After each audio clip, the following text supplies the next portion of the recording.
Hey, Chargers, yesterday you heard a song about giving, being the light in the darkness, and hopefully you discussed ways of finding things in your closet or around your house that you could donate to a friend or a family member or even a stranger. It is the spirit of holidays. And so, what does that mean? That means we try to find joy in being generous and giving to others and making people happy and smile. And I have a great story today. It is Howard B. Wigglebottom, The Power of Giving. It is a Christmas story. Howard is this little bunny here. This is by Howard Binko and Susan Cornelius. And I want you to think about how Howard feels at the beginning of the story and how Howard feels by the end of the story. Okay. It was Christmas time, the season for giving. But for Howard B. Wigglebottom, it was the season for getting. Getting new things made Howard happy for a while, but soon he would get bored and want more stuff. Howard, you need to learn to share, said his mom. But Howard wasn't listening. Mom, I'm almost finished with my list for Santa. Oh, Howard, sighed his mom, you already have way more than you need. But Howard wasn't paying attention. He was listening to TV commercials for ideas of what to add to his list. Howard, we will be going to visit your cousins tomorrow, said his mom. Pack lots of warm clothes. But Howard wasn't listening. He packed his toys instead.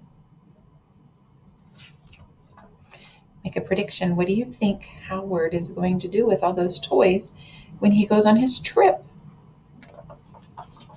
Well, guess what? Howard and his family arrived at the station just in time.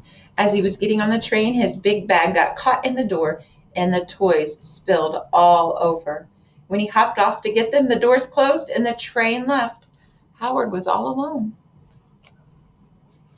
How would you react if you were left in a train station? Look at Mom as she's leaving in the train. What's Howard going to do? Unsure where to go, he started walking. It was really cold. Howard had no money, no food, and no phone. His toys were really heavy, but there was no way he was leaving them there. He heard noises around him. Howard knew he wasn't alone. Kerplop! He started to run, but the noises followed him. He found a place to hide. As he stood there cold and alone, he saw a family having dinner. It made him really hungry.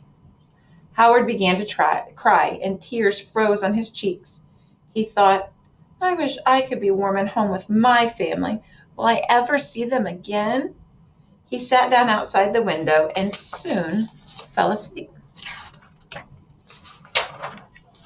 When Howard woke up, he heard a tiny voice saying, Are you Santa Bunny?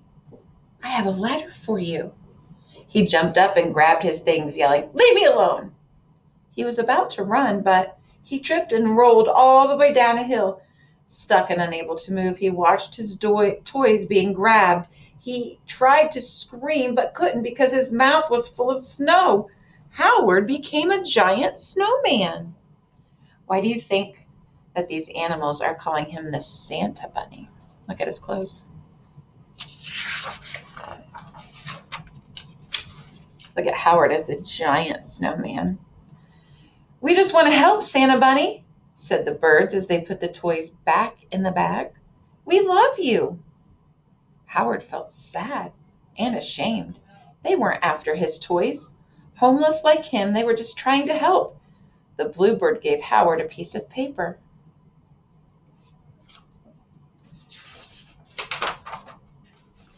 Dear Santa Bunny, it read, I will be so grateful if I can belong to a loving family. Thank you. Howard felt sad and ashamed again. He had a very loving family he took for granted. He asked the others for their wishes. A warm bed, food, and someone to say, I love you, they all answered. Right then he decided to help and take them all home. He made a wish himself. Dear Santa, please forget my other list. What I really want is to appreciate the good things I already have. Please help me. Singing Christmas carols under the stars, they flew together until they found a way to Howard's house. Howard was happy to get back home. After feeding his friends and tucking them into bed, he stayed up a little longer to look at his favorite toys. He had too much stuff.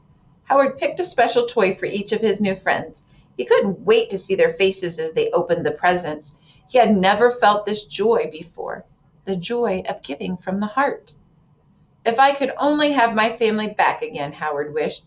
Howard wished he could tell them he was so sorry for his old, selfish ways. Just then the door opened, and there they were. Howard, we've been looking all over for you, said his mom. How did you find your way home, you smart little boy? My new friends helped me, Howard said, and told his mother everything that had happened. Can they stay over for the holidays? Of course, we would love to have them, his parents said. The next evening at Christmas dinner, Howard learned his parents were working on finding a home for each of his new friends. Mine, shouted Howard suddenly. Everyone stopped and stared. Just kidding, he said. I'm into giving and sharing now. Happy holidays and Merry Christmas, everyone. So, we are in the holiday seasons, and a lot of you over winter break will celebrate some type of holiday, and a lot of times that includes getting something. So I'm going to challenge you. Yesterday you talked about what you could clean out in your closet and donate to a family member or a friend. What could you do to be generous? Instead of asking for something to get something, what could you give away? It could be your smile. It could be a letter to a family member. It could be something, a toy that you don't play with any longer. It could be clothes that are slightly used that you could donate. We would even take them here at Charles because we have lots of kids who need an extra pair of socks or an extra pair of pants because they spilled milk all over them at lunch. And so we always accept donations here, but so does a lot of different places in our community. So how can you experience the happiness of giving instead of the happiness of getting this holiday season? Remember, when you get something, it's only shiny and new for a little bit of time, and it will bring you joy and it will bring you happiness. But in the long run, it's being generous to others. It's showing others kindness that will help stay in your heart and help you be happy for a longer time.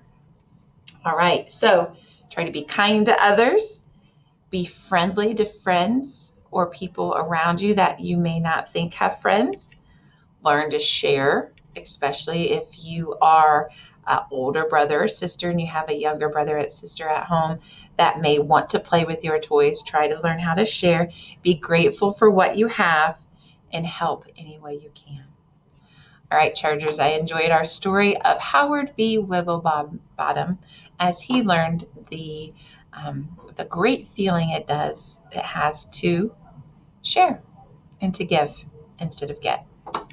Have a great day, Chargers.